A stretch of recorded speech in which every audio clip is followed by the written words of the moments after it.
नमस्कार, प्रणाम, स्वागत है मेरे चैनल में। हर बार एक नई जानकारी के साथ आपके सामने उपस्थित हूँ।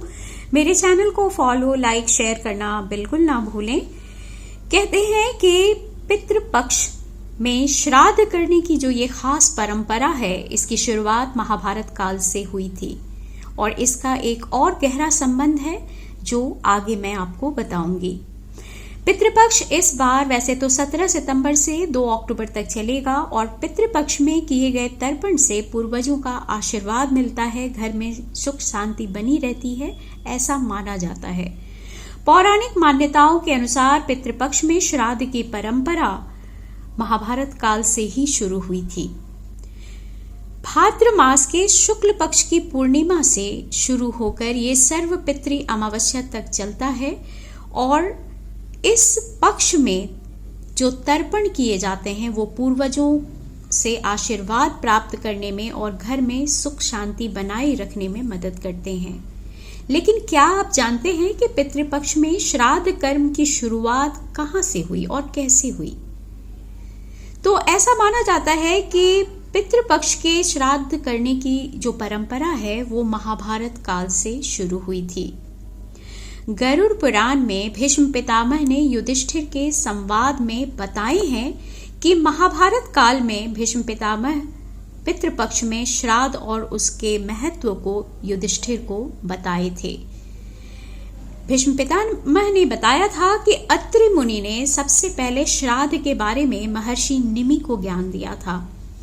दरअसल अपने पुत्र की आकस्मिक मृत्यु से दुखी होकर निमि ऋषि ने अपने पूर्वजों का आह्वान करना शुरू कर दिया था और इसके बाद पूर्वज उनके सामने प्रकट हुए और कहा, निमि, आपका पुत्र पहले ही पितृदेवों के बीच स्थान ले चुका है, चूंकि आपने अपने दिवंगत पुत्र की आत्मा को खिलाने और पूजा करने का काम किया है और ये ठीक वैसा ही है जैसे आपने पितृयज्ञ किया था। उस समय से श्राद्ध को सनातन धर्म का महत्वपूर्ण अनुष्ठान माना जाता है। इसके बाद से महर्षि निमि ने भी श्राद्ध कर्म शुरू किए और उसके बाद से सारे ऋषि मुनियों ने श्राद्ध करना शुरू कर दिया था। कुछ मान्यताएं ये भी बताती हैं कि युधिष्ठिर ने कौरव और पांडवों की ओर से युद्ध में मारे गए सैनिकों के लिए भी अंतिम संस्कार में उनके लिए श्राद्ध किया था।